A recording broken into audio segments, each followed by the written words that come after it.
அனைவருக்கும் வணக்கம். இன்னைக்கான ஆன்மீக பதிவில் நம்ம பார்க்க போகிற ரொம்ப ரொம்ப முக்கியமான ஒரு பயனுள்ள தகவல் என்ன அப்படின்னு பார்த்தீங்கன்னா, பழனி முருகன் அப்படிங்கிறது நம்ம எல்லாருக்குமே தெரிஞ்ச ஒரு பிரசித்தி பெற்ற ஒரு கோவில். முருகப்பெருமானினுடைய அறுபடை வீடுகளில் மூன்றாம் படை வீடு அப்படின்னு சொன்னால் பழனி முருகர் அப்படின்னு சொல்லலாம். முருகப்பெருமானுக்கு உகந்த ஒரு திருத்தலம் அப்படின்னு கூட சொல்லலாம்.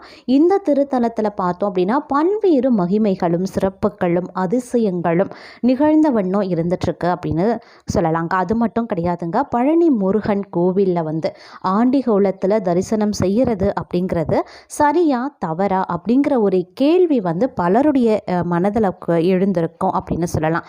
ஏன்னா முருகரை பொறுத்த வரைக்கும் நாம் அவரை திருக்கோலங்களில் இல்லை திருமண கோலங்களில் நல்லா ராஜா போல அலங்கரிக்கக்கூடிய அந்த மாதிரியான ஒரு கோலங்களில் இல்லை குழந்தை பருவத்தில் இருக்கக்கூடிய முருகரை வழிபடுவது சரி அப்படின்னு சொல்லுவாங்க.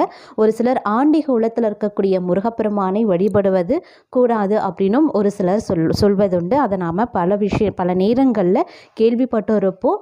நாமளும் நம்மளுடைய வாழ்க்கையில் ஒரு முறையாவது அந்த விஷயங்களை கேட்டிருப்போம். ஆனால் இவ்வாறு முருகப்பெருமான் ஆண்டிகோலத்தில் இருக்கக்கூடிய அந்த பழனி தரிசனத்தை நாம் மேற்கொள்வது எந்த அளவுக்கு சரி தவறு அப்படிங்கிறத பற்றியும், இதனால் விளையக்கூடிய விபரீதங்கள் என்ன அப்படிங்கிறத பற்றியும், ஆண்டிகோலத்தில் முருகப்பெருமானை தரிசிக்கலாமா வேண்டாமா அப்படிங்கிற மாதிரியான உங்களுடைய கேள்விக்கான பதிலை இன்றைக்கி வீடியோவில் நாம் தெரிஞ்சுக்க போகிறோம். இந்த பதிவு உங்களுக்கு மிக மிக பயனுள்ள விகிதத்தில் இருக்கும். ஸோ வீடியோவை ஸ்கிப் நாம் கடைசி வரைக்கும் பாருங்கள். வீடியோக்குள்ளே போகிறதுக்கு முன்னாடி இதுவரைக்கும் நீங்கள் நம்ம சேனலை சப்ஸ்கிரைப் பண்ணல அப்படின்னா உடனே சப்ஸ்கிரைப் பண்ணிக்கோங்க. அப்படியே பக்கத்தில் இருக்கக்கூடிய நோட்டிஃபிகேஷனுக்கான பெல் பட்டனையும் ப்ரெஸ் பண்ணிக்கோங்க. சரி நேர்களே, வாங்க வீடியோக்குள்ளே போகலாம். பழனி முருகன் கோவிலில் இருக்கக்கூடிய மூலவர் சிலைக்கு மகத்துவமான புராண உண்மை கதைகளும் இருக்குங்க. ஒவ்வொரு தேவைக்காகவும் ஒவ்வொரு ரூபத்தில் நாம் இறைவனை தரிசனம் செய்து வந்துட்டுருக்கோம். அந்த வகையில் பழனி முருகன் கோவிலில் ராஜா அலங்காரத்தில் இருக்கக்கூடிய மூலவரை வழிபடுவது நல்லதா அல்லது ஆண்டிகோலத்தில் தரிசனம் செய்வது நல்லதா, இதற்கான பலன்கள் என்னென்ன அப்படிங்கிறத குறித்த ஆன்மீக குறிப்பு தகவல்களும் தெளிவாக சொல்லப்பட்டிருக்கு அப்படின்னு சொல்லலாம். அதாவது பக்தர்களாகிய நாம் இறைவனை தரிசிக்கும் போது சாதாரண கோலத்தில் இருக்கிறத விட அலங்காரம் செய்த பின்பு கண் குளிர தரிசனம் செய்கிறத தான் அதிகம் பேர் விருப்பப்படுவாங்க. ஒரு மனிதனால் செய்ய முடிந்த விஷயம் அனைத்திற்குமே இறைவனின் துணை கிடைக்க ராஜ அலங்கார தரிசனத்தை நாம் மேற்கொள்ளலாம். திருமணத்திற்கு வரன் பார்க்க செல்கிறோம் அப்படின்னாலும், திருமணம் நிச்சயமாகிவிட்டது அப்படிங்கிறதாலையும் பத்திரிகை கொடுக்கவும் ராஜ அலங்கார தரிசனத்தை நாம் மேற்கொள்ளலாம். புதுமனை வாங்கிறது, விற்கிறது, வீடு வாங்கிறது, கட்டுறது, கிரக பிரவேசம் செய்கிறது போன்ற நல்ல நிகழ்வுகளுக்கும் நம்மால் இயலக்கூடிய விஷயங்களுக்கு இறைவனின் ஆசீர்வாதம் கிடைக்க ராஜ அலங்கார கோலத்தை தரிசனம் செய்து நாம வழிபடலாம். மனிதனால முடியாத ஒரு சில விஷயங்களும் இவ்வுலகத்தில் இருக்குங்க. உயிருக்கு போராடி கொண்டிருக்கக்கூடிய உயிர்களையும் உறவுகளையும் காப்பாற்றும் எண்ணத்திலையும் சரியான முடிவு எடுக்க முடியாம தடுமாறும் மனம் கொண்டவர்களும் ஆண்டிகோலத்தை தரிசனம் செய்து பலன் பெறலாம். ஆண்டிகோலத்தை பெரும்பாலும் முற்றும் துறந்த ஞானிகளும் ரிஷிகளும் சித்தர்களும் வழிபடுவது சிறப்புக்குரியது அப்படின்னு சொல்லுவாங்க. அவர்கள் தான் பெரும்பாலும் வழிபாடும் பண்ணுவாங்க. அது மட்டும் இல்லாமல் மேலும் குடும்ப நிலையை கடந்து வாழ்பவர்களும் இந்த கோலத்தை தரிசனம் செய்ய போராடுவாங்க. மிகுந்த சக்தி வாய்ந்த ஆண்டிகோல தரிசனம் செய்கிறது மகத்துவமான பலன்களை கொடுக்கக்கூடியது அப்படின்னு சொல்லலாம். ஆண்டிகோலத்தில் பழனி முருகனை தரிசித்தோம் அப்படின்னா முற்றும் துறக்க வேண்டி இருக்கும் அப்படிங்கிறதெல்லாம் மெய்யல்ல. ஞானக்காரகனாக இருக்கக்கூடிய இந்த முருகன் நமக்கு வீரத்தையும் தைரியத்தையும் நாணத்தையும் கொடுக்கிறார். முருகனுக்கு செவ்வாய் கிரகமும் குரு பகவானும் இருக்கிறாங்க. தீராத வழக்குகள் தீரவும், தீராத நோய்கள் விலகவும், தீர்ப்புகள் சாதகமாகவும், வழக்குகளில் உங்களுடைய பக்கம் நியாயம் கிடைக்கவும் போராடி கொண்டிருக்கிறவங்க முருகப்பெருமானை ஆண்டிகோலத்தில் தரிசனம் செய்து வழிபட்டு நல்ல பலன்களையும் பெறுவாங்க. அதே போல் மருத்துவர்களால் கைவிடப்பட்டவங்க, நோயாளிகள், வாய் பேச முடியாதவங்க, உடலில் குறைபாடு இருக்கிறவங்க, மன ரீதியாக பாதிக்கப்படுறவங்க, மன இறுக்கத்தில் இருக்கிறவங்க ஆண்டிகோள முருகனை தரிசித்தா சாத்வீகமாக அவர்களுடைய மனநிலை மாறும். மனம் சாந்தமுற்று சமத்துவம் பெற்று அமைதி அடையும் அப்படின்னு சொல்லலாம். இதனால் தங்களுக்கு ஏற்பட்ட குறைகள் அனைத்துமே நீங்கக்கூடிய வாய்ப்புகள் அதிகமும் பெறுவாங்க.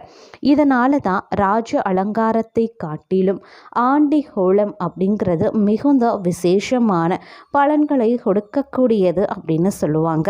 அனைத்தையும் துறந்தவர்கள் மட்டும் கிடையாதுங்க. உண்மையான பக்தியுடனும் ஆத்மார்த்தமாக ஆத்ம ஞானத்துடன் முருகனை மனதார வழிபடுறவங்க எவராக இருந்தாலும் அதற்கு உரிய பலனை பெறுவாங்க அப்படிங்கிறதுல எல்லளவும் சந்தேகம் கிடையாது அப்படின்னு சொல்லலாம். அதே மாதிரி முருகப்பெருமான் அப்படின்னு வரும் பொழுது முருகப்பெருமானுக்கு உரிய விரதங்களில் பார்த்தோம் அப்படின்னா அது ஸ்கந்த சஷ்டி விரதம் அப்படின்னு சொல்லலாம். மற்றொரு விரதம் அப்படின்னு பார்க்கும் பொழுது தைப்பூச விரதம் அப்படின்னு சொல்லலாம். இந்த தைப்பூச விரதம் அப்படிங்கிறது பழனி கோவிலில் மிகவும் பிரசித்தி பெற்றது. முருகப்பெருமானை ஆறுமுகன் அப்படின்னு கூறுவதும் இருக்குங்க. அவருக்கு 6 முகங்கள் இருக்கிறதுனால அந்த பெயர் வந்திருக்கு. அதனாலேயே முருகப்பெருமானுக்கு 6 என்ற எண் மிகவும் உகந்த எண்ணாகவும் கருதப்படுது. மேலும் முருகப்பெருமானுக்குரிய விரத நாட்களாக கூறப்படக்கூடிய தைப்பூசம் நெருங்கியும் வந்தது. இந்த தைப்பூசத்தை முன்னிட்டு பலரும் பார்த்தீங்க அப்படின்னா 48 நாட்கள் மாலை அணிந்து விரதம் இருந்து பழனிக்கு சென்று பழனி தண்டாயுதபாணியை வழிபாடு செய்வாங்க. 48 நாட்களும் விரதம் இருக்க முடியாதவங்க கூட வெறும் 6 நாட்கள் முருகப்பெருமானை நினைத்து விரதம் இருந்தாலே முருகப்பெருமானின் அருளை பெற முடியும். அந்த விரத முறை எப்படி கடைபிடிக்கிறது அப்படிங்கிறத இப்போ நாம தெரிஞ்சுக்கலாம். அதாவது விரதம் இருக்கிறது அப்படிங்கிறது இறைவனினுடைய அருளை பெறுவதற்குரிய வழிமுறை அப்படின்னு தாங்க சொல்லணும்.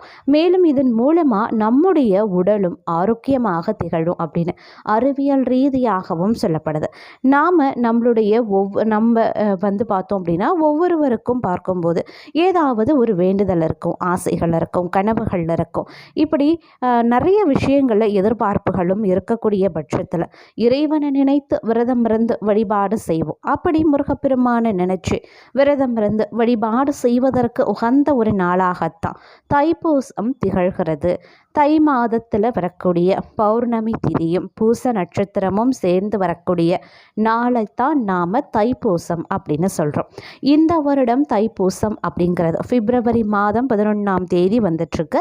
தைப்பூசத்தை முன்னிட்டு அனைத்து முருகன் ஆலயங்கள்லையுமே கொடியேற்றம் அப்படிங்கிறதும் நடைபெற்று தைப்பூச நாளன்று திருவிழா போல கோலாகலமாக கொண்டாடப்படுது. அவ்வளவு சிறப்பு வாய்ந்த அந்த தைப்பூச நாளில் முருகப்பெருமான வழிபாடு செய்யறதன் மூலம் நம்முடைய வேண்டுதல்கள் நிறைவேறும் அப்படின்னு சொல்லுவாங்க. இந்த விரத முறையை பலரும் பல விதங்களில் மேற்கொள்வாங்க. ஒரு சிலர் 48 நாட்கள் மேற்கொள்வாங்க, ஒரு சிலர் பார்த்தோன்னா 21 நாட்கள் மேற்கொள்வாங்க, ஒரு சிலர் பார்க்கும் பொழுது 11 நாட்கள் அப்படி இல்லைனா தைப்பூச நாளன்று மட்டும் விரதம் இருக்கிறதும் உண்டுங்க. இது மாதிரி முருகப்பெருமானுக்கு உகந்த 6 நாட்கள் நாம் விரதம் இருந்து முருகப்பெருமானையும் நாம் வழிபாடு பண்ணலாம். இப்படி 6 நாட்கள் விரதம் இருக்கக்கூடியவங்க பிப்ரவரி மாதம் 6ஆம் தேதி விரதத்தை தொடங்கணும். அன்றைய தினம் கார்த்திகை நட்சத்திரமும் சேர்ந்து வருது அப்படிங்கிறதுனால அது கூடுதல் பலனை தரும் அப்படின்னு சொல்லலாம். அன்றைய தினம் காலையில் பிரம்ம முகூர்த்த நேரத்திலேயே எழுந்து சுத்தமாக குளிச்சு முடிச்சு கொள்ளுங்க. வீட்டு பூஜை அறையில் இருக்கக்கூடிய முருகனின் படத்தை சுத்தம் செய்து அவருக்கு வாசனை மிகுந்த மலர்களை சாற்றி அவருக்கு முன்பாக ஒரே ஒரு அகல் விளக்கில் நல்லெண்ணெய் அப்படி இல்லைன்னா நெய் ஊற்றி பஞ்சுதிரி போட்டு தீபமேற்றி வைத்து கொள்ளுங்க. பிறகு வாசனை மிகுந்த சாம்பிராணி, ஊதுபத்தி போன்றவற்றை காட்டி அதுக்கப்புறமா வீட்டில் என்ன இருக்கிறதோ அதை முருகப்பெருமானுக்கு நைவேத்தியமாக படைக்க வேண்டியது அவசியங்க.